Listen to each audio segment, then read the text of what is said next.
नमस्कार प्यारे साथियों। तो साथियों, आप सभी का आपके अपने YouTube channel exam study channel में स्वागत है। तो विद्यार्थियों सभी को पता है कि हम मॉडल पेपर देख रहे हैं। तो आज हम देखेंगे क्लास 9 के। ओके, क्लास 9 यानी कि 9वीं क्लास जो है उसका मॉडल पेपर देखेंगे, वो भी हिंदी का देखेंगे साथियों। किसका देखेंगे? हिंदी का मॉडल पेपर देखेंगे। बहुत ही मोस्ट इंपॉर्टेंट होने वाला है कि किस प्रकार से आपके मॉडल एग्जाम में क्वेश्चन पूछे जाते हैं आपके एग्जाम के अंदर। ओके, 3.25 घंटे का आपका पेपर रहेगा और 100 नंबर का आपका पूर्णांक रहना। क्यों 100 नंबर का इसलिए रहता है? 100 नंबर का आप डाल देते हैं और 80 नंबर का भी डाल देते हैं। क्यों डालते हैं? क्योंकि 20 नंबर 17 आपके स्कूल से जाते हैं, इसीलिए डालते हैं साथियों। तो कोई बात नहीं, पूर्णांक की तरफ ध्यान नहीं दिया, आप मॉडल पेपर की तरफ ध्यान दीजिए। और सभी से निवेदन है कि जो छात्र इस वीडियो पे नहीं आए हैं, फिर चैनल पर नहीं आए हैं, तो चैनल को सब्सक्राइब जरूर कर लीजिए, क्योंकि सभी प्रकार के मॉडल पेपर आपके इसी चैनल पर आपको देखने को मिल जाएंगे। और यदि आपको पीडीएफ प्राप्त करना हो उसी मॉडल पेपर का, तो आप टेलीग्राम चैनल ज्वाइन कर लीजिएगा, वहाँ पर मिल जाएंगे। और सभी प्लेलिस्ट आपको इसी वीडियो के अंदर प्रोवाइड करवाई जाएगी साथियों। ओके, तो शुरू करते हैं। देखो साथियों, सबसे पहले आपका गद्यांश आता है, उस गद्यांश को आपको पूरी तरह से रीड करना है। रीड करने के पढ़ने के बाद आपको प्रश्न का उत्तर देना है साथियों। इसमें पहला प्रश्न है कि श्रद्धा को सामाजिक विशेषताएं, यानी कि जो श्रद्धा है, यानी कि श्रद्धा के ऊपर ये गद्यांश दिया गया है साथियों। तो उसी के माध्यम से आपको बताना है कि श्रद्धा की सामाजिक विशेषता क्या है। तो उसका आंसर हो जाएगा आपके सामने, श्रद्धे से सब श्रद्धा भाव रहे, क्योंकि श्रद्धा से सभी को श्रद्धा भाव रखना चाहिए। क्लियर हुआ? दूसरा क्वेश्चन है कि श्रद्धालु अपने भाव में किसको शामिल करना चाहते हैं, यानी कि जो श्रद्धालु है किसी मंदिर के मस्जिद किसी भी श्रद्धालु होते हैं, तो किस अपने मन के अंदर क्या शामिल करना चाहते हैं? तो वे स्वयं को शामिल करना चाहते हैं, वो किसी दूसरे को शामिल नहीं करना चाहते हैं, बस स्वयं शामिल होना चाहिए। अगला तीसरा है कि प्रिय पर लोभ वश अन्य अधिकार चाहते हैं, यानी कि जो प्रिय होता है उसका लोभ, यानी किसी प्रकार का लोभ होता है, तो उस पर अधिकार चाहते हैं। किस पर अधिकार चाहते हैं साथियों? तो श्रद्धा में अपना अधिकार चाहते हैं। चौथा क्वेश्चन है कि समाज के प्रतिनिधि रूप में प्रकट की जाती है, यानी कि समाज में प्रतिनिधि के रूप में क्या प्रकट की जाती है? भक्ति, नीति, श्रद्धा या प्रेम? तो उसके अंदर प्रेम की, उसके अंदर श्रद्धा प्रकट की जाती है साथियों। क्लियर हुआ? पांचवा है कि श्रद्धा उत्पन्न होती है, यानी कि श्रद्धा कहाँ से उत्पन्न होती है मेरे विद्यार्थियों? तो कर्मों के प्रतिकार रूप में से वो उत्पन्न होती है विद्यार्थियों। अगला है कि श्रद्धा और प्रेम में किसका अधिक महत्व है? श्रद्धा और प्रेम में किसका अधिक महत्व रहता है विद्यार्थियों? तो वो रहता है श्रद्धा का। किसका? श्रद्धा का अधिक महत्व रहता है। क्लियर हुआ? अगला क्वेश्चन है 7 नंबर का कि उपयुक्त गद्यांश है उसका आप उचित शीर्षक देखकर बताना। इस गद्यांश का शीर्षक हो जाएगा आपके सामने, क्या हो जाएगा? तो इसका हो जाएगा श्रद्धा का महत्व। बिल्कुल सही हो जाएगा, श्रद्धा का महत्व इसमें हो जाएगा। ओके, 8 नंबर का कि प्रतिनिधि शब्द में समास है, यानी कि जो प्रतिनिधि है शब्द में कौन सा समास होगा? तो अव्ययी भाव समास होगा। कौन सा होगा? अव्ययी भाव समास होगा। दूसरा क्वेश्चन आप बहुत अच्छी तरीके से आसान तरीके से कर सकते हो साथियों। तो इसमें यहाँ पर 3 क्वेश्चन बताता हूँ मैं कि इनमें से बादल शब्द का पर्यायवाची नहीं है, तो इसमें जलद नहीं है, ये किसका है? जल का पर्यायवाची है। अगला है कि उपरोक्त गद्यांश का शीर्षक आपको बताना है, तो इसका उचित शीर्षक हो जाएगा नवजीवन। ओके, अगला 7 नंबर का है कि विकल अनुमान पंक्ति में कौन सा अलंकार है? तो उपमा दिए जा रहे हैं, तो उपमा अलंकार हो जाएगा। तीसरा का पहला है कि लेखिका शब्द में प्रत्यय, यानी कि जो लेखिका शब्द है उसमें कौन सा प्रत्यय दिया गया है? तो इसके अंदर हो जाएगा सामने आपके सामने आ। ओके, बिल्कुल सटीक आंसर हो जाएगा इसका। चलो छोड़ो इसको, बिल्कुल हो जाएगा। अगला दूसरा क्वेश्चन है कि संज्ञा व सर्वनाम की विशेषता बताने वाले शब्दों को क्या कहते हैं? तो संज्ञा सर्वनाम शब्द बताने वाले को विशेषण कहते हैं साथियों। ओके, विशेषण कहते हैं। सर्वनाम मत करके आना, बहुत सारे करके आ जाते हैं। अगला कि परीक्षा में उपसर्ग, यानी जो परीक्षा है उसमें कौन सा उपसर्ग हो जाएगा? तो इसमें परी हो जाएगा साथियों। अगला है कि अनुज का विलोम, तो अनुज का विलोम हो जाएगा अग्रेज। अंग्रेज ने अग्रेज। ओके, अगला है कि परसर्ग ने के कारण क्रिया सदा भूतकाल में होती है। किस में होती है साथियों? भूतकाल में होती है। अगला है 6 नंबर का है कि आंखों का तारा होना मुहावरे का अर्थ है कि बहुत प्रिय होना। बहुत सारे कहते हैं कि मेरा लाडला बेटा ही बहुत, है कि आंखों का तारा होना। ओके, ये अगला है 7 नंबर का कि पवन का पर्यायवाची एक बताना है आपको। तो पवन का पर्यायवाची वायु हो गया, हवा हो गया, समीर हो गया, बहुत सारे होते हैं। अगला है कि वाक्य के अंग होते हैं, तो वाक्य के कितने अंग होते हैं? 2 अंग होते हैं। एक तो उद्देश्य और विधेय, 2 अंग होते हैं साथियों। क्लियर हुआ? अगला 4 नंबर का क्वेश्चन है। 4 नंबर के में पहला क्वेश्चन है कि सूत युग्म शब्द का क्या अर्थ होता है? तो इसका अर्थ होता है पुत्र और सारथी। क्या होता है? सूत युग्म शब्दों का अर्थ, यानी कि सूत भी अलग है, सूत अलग है, तो पुत्र और सारथी होता है। दूसरा है कि प्रसर्ग किसे कहते हैं, यानी कि प्रसर्ग नहीं उपसर्ग है यहाँ पर। तो उपसर्ग किसे कहते हैं? जो शब्द किसी शब्द के बाद में जोड़ा जाए वह उपसर्ग है कि प्रसर्ग कहलाता है। तीसरा है कि स्त्री दर्पण क्या होता है? तो स्त्री दर्पण यानी कि स्त्री मुद्दों पर छपने वाले जो राजनीतिक लेख होते हैं वो स्त्री दर्पण कहते हैं। जो स्त्री होती है उस पर जो राजनीतिक जो भी कुछ चीज़ें छपती है, लेख छपते हैं, उसे क्या कहते हैं? स्त्री दर्पण कहते हैं। अगला चौथा है कि तहमीना कौन थी? तो तहमीना सलीम अली की पत्नी थी विद्यार्थी। क्या थी? जो सलीम अली थी उसकी पत्नी थी। अगला 5 नंबर का है कि तिब्बत में बनने वाली चाय की विशेषता क्या है? तिब्बत में बनने वाली जो चाय की विशेषता होती है वो क्या है? तो वो है बच्चों के काम पर जाने को। क्या? बच्चों के काम पर जाने को है। ओके, नहीं भाई, इसका आंसर मुझे मिला नहीं, तो इसको गलत हो गया। चलो कोई बात नहीं, इसको आप करना है। अगला है कि कवि ने वर्तमान की भयानक पंक्ति किसे बताएं? तो कवि ने भयानक पंक्ति जो बच्चे काम पर जा रहे कविता हैं उसको बताए हैं। किसको बताए हैं? बच्चे काम पर जाने को, इसमें भयंकर पंक्ति को बताए हैं। अगला है कि मेघ किस रूप में गाँव में आए थे? तो मेघ सच धजकर गाँव में आया करते हैं विद्यार्थी, पूरे लाल लिपस्टिक लगा के आया करते हैं। ओके, समझा करो इस प्रकार से। अगला क्वेश्चन आपके सामने पेश है कि कवि रसखान है मनुष्य के रूप में कहाँ बसना चाहते हैं, तो कवि मनुष्य के रूप में ब्रज क्षेत्र के गोकुल गांव में बसना चाहते हैं, क्योंकि वहाँ का जो दृश्य है वो बड़ा ही मनोरम है। वहाँ की गायों को देखकर जो श्री कृष्ण वहाँ पर अपनी गायों को चराने ले जाते थे, बहुत ही मनोरम दृश्य थे साथियों। अगला क्वेश्चन है कि इसे जल प्रलय में शीर्षक पाठ के लेखक कौन है, तो इसका नाम है दकियानसी। क्या नाम है? दकियानुसी मानसिकता। यही क्या? ये थोड़ी ना है, ये तो पता नहीं क्या हो गया। तो 10वां क्वेश्चन है क्या इसके अंदर? इसे जल प्रलय में शीर्ष के पाठ के लेखक के बारे में पूछ रहा है, तो 9वां है। तो लेखक का नाम हो जाएगा फणीश्वर नाग रेणु। क्या नाम हो जाएगा? फणीश्वर नाग रेणु जी हो जाएगा। अगला है कि परदानसी शब्द से क्या रखे? परदानसी शब्द से क्या तात्पर्य है, तो पर्दे के पीछे रहने वाली स्त्री। कहीं पर्दे के पीछे जो रहती है स्त्री, उसे कहते हैं। अगला है कि गोपाल प्रसाद किस विचार का व्यक्ति था? जो गोपाल प्रसाद था वो किस प्रकार का व्यक्ति था, तो वो था साथियों दकियानुसी मानसिकता से पीड़ित है। जो किसी प्रकार की बीमारी होती है दकियानुसी मानसिकता से पीड़ित वो बीमारी होती है। अगला है कि प्रसर्ग ने का प्रयोग किस कर्ता के साथ किया है, तो कर्ता कारक के साथ। किसके साथ? कर्ता कारक के साथ अपना प्रयोग किया है। अगला क्वेश्चन है साथियों 5 नंबर का कि मुट्ठी गर्म करना मुहावरे का अर्थ और वाक्य में प्रयोग समझाना। तो रिश्वत देना है साथियों। जो कोई व्यक्ति होता है उसके पास किसी प्रकार का हेलमेट वगैरह नहीं होता है, तो फिर इसको रिश्वत दे देता है, उसकी जेब गर्म कर, मुट्ठी गर्म कर देना या फिर जेब गर्म कर देना। ओके, अगला है कि वाक्य किसे कहते हैं? रचना के आधार पर आपको बताना है। तो वाक्य सार्थक शब्दों पर का व्यवस्थित सम होता है। ये सार्थक शब्दों का जो व्यवस्थित सम होता है और जिसे बोलने लिखने वाले का पूरा अभिप्राय प्रकट होता है, उसे क्या कहते हैं साथियों? वाक्य कहते हैं। वाक्य 3 प्रकार के होते हैं, सरल वाक्य हो गया, मिश्रण वाक्य हो गया, संयुक्त वाक्य हो गया साथी। क्लियर हुआ? अगला है कि लेखक ने उपभोक्ता संस्कृति को हमारे समाज के लिए चुनौती क्यों कहा है? बहुत ही शानदार क्वेश्चन है साथियों। तो क्यों कहा है, तो इसके बारे में देख लेते हैं साथियों। तो साथियों लेखक ने उपभोक्ता संस्कृति को हमारे समाज के लिए चुनौती इसलिए कहा है क्योंकि वे चाहते थे कि हम अपनी परंपराओं पर दृढ़ रहे तथा नवीन सांस्कृतिक मूल्यों को अच्छी तरह या फिर अच्छे प्रकार से जांच प्रकार स्वीकार कर, यानी कि हम जो उपभोक्ता जो चीज़ें हैं उनको अच्छी प्रकार से जांच प्रकार ही लेना चाहिए। 8वां है कि लेखिका उर्दू फारसी क्यों नहीं सीख पाई? तो लेखिका को उर्दू फारसी में बिल्कुल भी इंटरेस्ट नहीं था, यानी कि रुचि नहीं था, और इससे उनका अगर ये था लेखिका उनकी सीखने को बिल्कुल रुचि नहीं थी। इसके बारे में आप लिख सकते हो। 9 नंबर का क्वेश्चन है कि कहानी में बेलों के माध्यम से कौन से नीति विषयक मूल्य उभर कर सामने आई उसको आपको समझाना है साथी। चलो उनको देख लेते हैं। देखिए साथियों कि बेलों के जरिए परिश्रम और मेहनत का मूल्य दिखाया गया है, यानी कि जो बेलों के साथ जो मेहनत होती है, जो परिश्रम होता है, उनको इसमें दिखाया गया है। बैल हमेशा मेहनत करते हैं और अपने मालिक के प्रति वफादार रहते हैं। बिल्कुल सत्य बात कही गई है साथियों। बेलों के बारे में भी यहाँ पर चीज़ें बताई गई है। दूसरा पॉइंट है कि बेलों के जरिए धैर्य और सहनशीलता का मूल्य भी उभर कर आता है। धैर्य रखना चाहिए और सहनशीलता पर सही में रखना चाहिए। तीसरा पॉइंट है कि बेलों के जरिए पशुओं और मनुष्य के बीच भावनात्मक संबंधों का वर्णन किया गया है। किसका? बेलों के जरिए मनुष्य और पशु और मनुष्य के बीच बिल्कुल भावना से संबंध रखना चाहिए, अच्छा प्रकार का व्यवहार रखना चाहिए, उनकी भावना हमारी भावना मिलनी चाहिए, इस प्रकार का व्यवहार रखना चाहिए।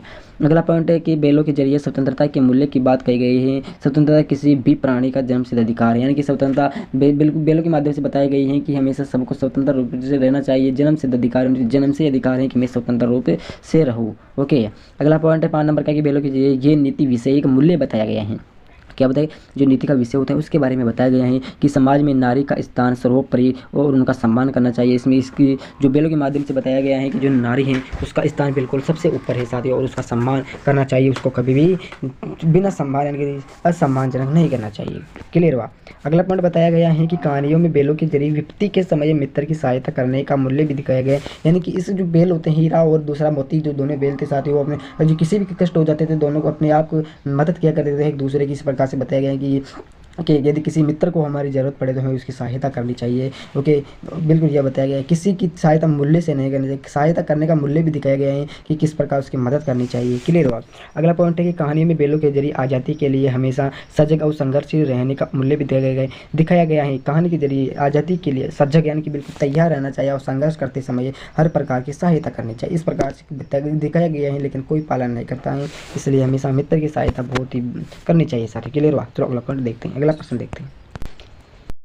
अगला प्रश्न देखते हैं 10 नंबर का है ना साथियों। तो देखो, मोको कहाँ ढूंढे बंदे पद में कबीर ने क्या संदेश दिया है? तो मोको कहाँ ढूंढे बंदे, तो इसमें बताया गया है कि यह बंदे मुझे कहाँ ढूंढ रहे हैं, मैं तो तेरे रग रग में बसता हूँ, मुझे ढूंढने की जरूरत नहीं है, बस तेरे अंदर मुझे ढूंढने की आशा होनी चाहिए, सजग रहना चाहिए, मन अच्छा रहना चाहिए। यह बताना चाहिए कबीर कि ईश्वर कहना चाहता है कि हे बंदे मुझे तो कहाँ ढूंढ रहे हैं, मैं तो तेरे अंदर हूँ, बस तेरी भावना होनी चाहिए। इस मतलब से समझाना चाहता है। इस बारे में आप थोड़ा विस्तार से लिख सकते हो।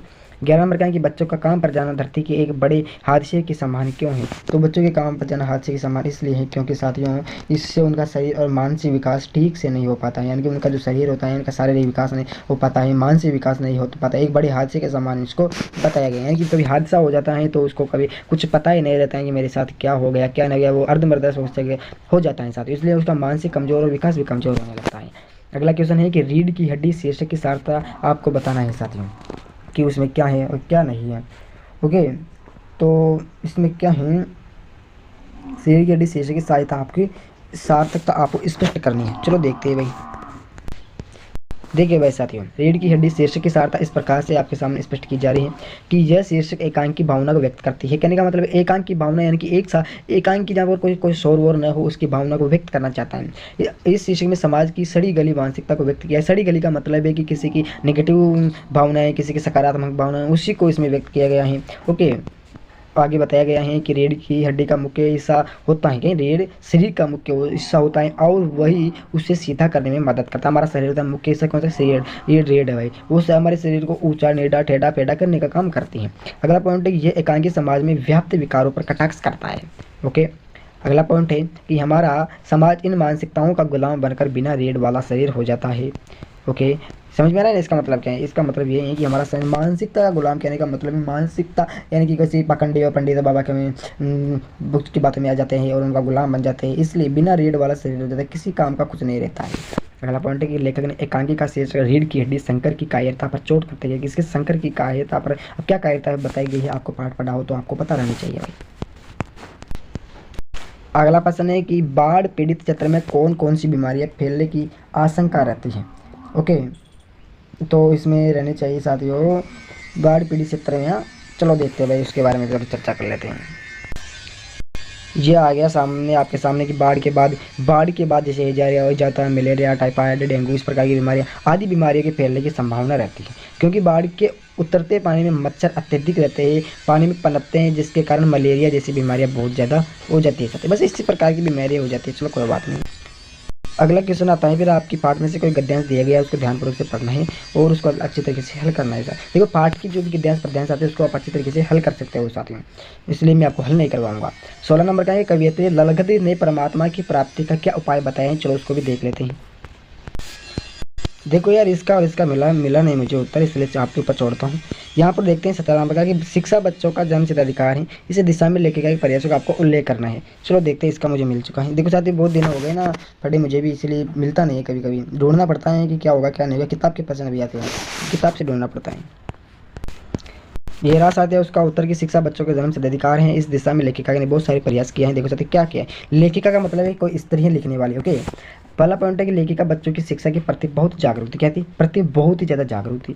जब उनके 2 बच्चे स्कूल जाने लायक हो गए तो उन्होंने कर्नाटक के बागलकोट में बच्चों के लिए स्कूल खोलने का फैसला किया। कहाँ पर? कर्नाटक कोई बागलकोट क्षेत्र है, वहाँ पर वो बच्चों के लिए खोलने का प्रयास कर दिया साथियों उन्होंने। ओके, वहाँ स्कूल न होने की वजह से उन्होंने कैथोलिक से स्कूल खोलने का आग्रह किया। कोई कैथोलिक कोई संस्थान होगी साथियों वहाँ की, इसलिए उन्होंने आग्रह किया, निवेदन किया कि यहाँ पर कोई स्कूल नहीं है तो इसलिए यहाँ पर स्कूल खोलने का प्रयास करें। विश्व ने उनकी दरख्वास्त को नामंजूर कर दिया क्योंकि वहाँ किस चयन बच्चों की संख्या ज़्यादा नहीं थी। कहने का मतलब है कि वहाँ पर बच्चों की ज़्यादा संख्या नहीं थी और विश्व ने उनकी नामंजूरी कर दी कि हम यहाँ पर स्कूल नहीं खोलने की मंजूरी दे सकते, यहाँ पर नहीं खोल सकते। अगला पॉइंट है कि इसके बाद लेखिका अपने दम पर 3 भाषाएं अंग्रेजी, हिंदी, कन्नड़ में पढ़ने वाला स्कूल खोला और उसे मान्यता भी दिलाई। कहने अपने खुद के दम पर मान्यता प्राप्त नहीं हुई, लेकिन पहले 1, 2, 3, 4 साल तक पढ़ाई शुरू करवाई, हिंदी की, कन्नड़ की और अंग्रेजी की, और फिर बाद में उन्होंने खुद के दम पर मान्यता प्राप्त करवा दी कि ये स्कूल बहुत अच्छी है, यहाँ पर बच्चे पढ़ने आते हैं। इस कारण देखो साथ कुछ सोच ले मन में तो करने का जज्बात हो जाता है, दिन रात करे एक मेहनत तो हम सफल एक दिन जरूर हो जाते हैं। इसलिए साथियों मेहनत करते रहो, सफल एक दिन जरूर हो जाओगे। चलो अगले क्वेश्चन की ओर बढ़ते हैं। अगला क्वेश्चन है हमारे पास कि रीढ़ की हड्डी एकांकी का उद्देश्य आपको लिखना है कि उनका क्या उद्देश्य था। चलो भाई देख लेते हैं इसका उत्तर। देखो साथियों, रीढ़ की हड्डी एकांकी का उद्देश्य इस प्रकार से आपके सामने दिया गया है कि समाज में महिलाओं की दशा को सुधारना। बिल्कुल सही बात है, महिलाओं की पहले दशा बहुत ही खराब थी मेरे प्यारे साथियों। अगला पॉइंट है कि महिलाओं को उनके अधिकारों के बारे में जागरूक करना, स्त्री पुरुष समानता की पक्षधरता करना कि स्त्री समान है पुरुष भी समान है, दोनों का बिल्कुल काम कर सकते हैं भाई। अगला पॉइंट है कि लड़कियों के विवाह में आने वाली समस्याओं को सामने लाएगी। इस प्रकार से समस्या सामने आती थी। बेटियों के विवाह के समय माता पिता की परेशानियों को उजागर करना ही किस प्रकार से उनके सामने समस्या आया करती थी। स्त्री शिक्षा के प्रति दोहरी मानसिकता रखने वालों को बेनकाब करना। अगला है कि महिलाओं को भी अपने विचार व्यक्त करने की आज़ादी देना। दहेज की प्रथा को समाज के लिए कलंक बताना। अगला है कि लड़की को उसके गुणों के आधार पर सम्मान देना। चलो, इस प्रकार से बहुत सारी समस्या थी जो उनके सामने पेश होती थी साथियों। अगला पॉइंट देखते हैं हम। तो 2 क्वेश्चन है आपके सामने परिचय वाले, तो इसको आप कर सकते हैं किताब से देखकर। देखो साथियों, ये जरूर नहीं कि आप किसी का भी परिचय याद करो, नहीं, यही परिचय याद करो, किसी का भी परिचय याद कर सकते हो आप। साहित्य परिचय, जन्म, मृत्यु, 1 2 उसकी जो रचना है वगैरह वगैरह याद कर लीजिए आप। 4 नंबर पक्के। देखो साथियों, रचना में परिचय से पूछा जाता है कि बच्चों को क्या याद है क्या नहीं है। परिचय तो इंपॉर्टेंट नहीं रखता है, बस आपको 1 2 चीज़, उनके जन्म याद करो, मृत्यु याद करो, 1 2 रचना लिख दो, उनकी शिक्षा के बारे में 1 पुरस्कार के, अरे इतनी चीज़ें कुछ लिख सकते हो आप। गए। अगला पॉइंट है 19 नंबर का, उपभोक्तावाद संस्कृति का विशेष व्यक्ति विशेष पर क्या प्रभाव पड़ा। पाठ के आधार पर आपको बताना है कि उनके जीवन पर क्या प्रभाव पड़ा क्या नहीं पड़ा। चलो देखते हैं भैया। उपभोक्तावाद संस्कृति का व्यक्ति पर कई प्रभाव पड़ा। देखो साथ, इस प्रकार से आपको यूट्यूब पर कोई नहीं बताएगा उत्तर भी, फलाना उत्तर नहीं बताएगा। देखो साथी, मुझे आता है जितना मैं आपको बता रहा हूँ। इस किताब में ढूंढने पर बहुत वक्त लगता है, इसलिए साथियों, नहीं तो मैं आपको पूरी चीज़ें बताऊँ, लेकिन इसलिए। अगला पहला पॉइंट है, उपभोक्तावाद संस्कृति के कारण लोग उपभोक्ता को सुख समझने लगते। उपभोक्तावादी संस्कृति, उपभोक्ता ही सुख को सुख समझने लगे हैं। लोग ज़्यादा से ज़्यादा चीज़ें खरीदना चाहते हैं। ओके। अगला पॉइंट है कि लोग दिखावा करने के लिए बहुविज्ञापी चीज़ें खरीदते हैं। बहुविज्ञापन की बहुत बड़ी बड़ी चीज़ें खरीदते हैं दिखावे के लिए कि मैं इतना अमीर हूँ, मैं ये खरीदने की हैसियत रखता हूँ गरीब के साथ, लेकिन ऐसा नहीं करना चाहिए भाई। अगला पॉइंट है कि उपभोक्तावादी संस्कृति ने मानव जीवन में दिखावा ही दिखावा भरती है। उपभोक्तावादी संस्कृति यानी कि जो बाजार होते हैं, बाजार 1 क्लास 12 के अंदर एक पार्ट बाजार दर्शन नाम का, उसके अंदर पूरा सिस्टम दिखाया गया है कि दिखावा भर दिया है। जीवन के अंदर बाजार में जाते हैं तो दिखावा करने लगते हैं, हमारा मन आकर्षित हो जाता है, हम सभी को खरीदने की इसी प्रकार से चीज़ें दिखाई गई है। आपको सोचोगे समझोगे तो मजा आएगा आपको। अगला है कि इससे मानव जीवन नीरस हो जाता है, बिल्कुल नर्वस हो जाता है, अनिष्ट हो जाता है। आगे है कि जीवन स्तर में बढ़ना अंतर आक्रोश और अशांति पैदा कर रहे हैं। जीवन स्तर में बढ़ता अंतर आक्रोश और अशांति पैदा कर रहे हैं। बिल्कुल सही है भैया, बहुत इंपॉर्टेंट लाइन दी गई है। अगला पॉइंट है कि उपभोक्तावादी संस्कृति ने परिवार और समाज के महत्व को कम कर दिया है। यानी कि कोई कुछ समझता ही नहीं है मेरे भाई कि मेरा 2 भाई हैं, एक भाई के पास अच्छे कपड़े हैं तो अच्छा है, एक के पास खराब कपड़े तो बुरा है। ये चीज़ें कर दी हैं बाजार दर्शन ने, उपभोक्तावादी ने। अगला पॉइंट है कि उपभोक्तावादी संस्कृति के कारण हमारी सांस्कृतिक पहचान, परंपरा और आस्थाएं घटती जा रही है। ओके, बिल्कुल सही है भाई। अगला पॉइंट देखते हैं, चलो छोड़ो इस बात को। अथवा में है कि या मुरली को अदरान दराएंगे, इसमें निहित भाव इस शिल्प को आपके सामने स्पष्ट करना है साथियों, क्या नहीं है और क्या है। चलो देखते हैं भैया।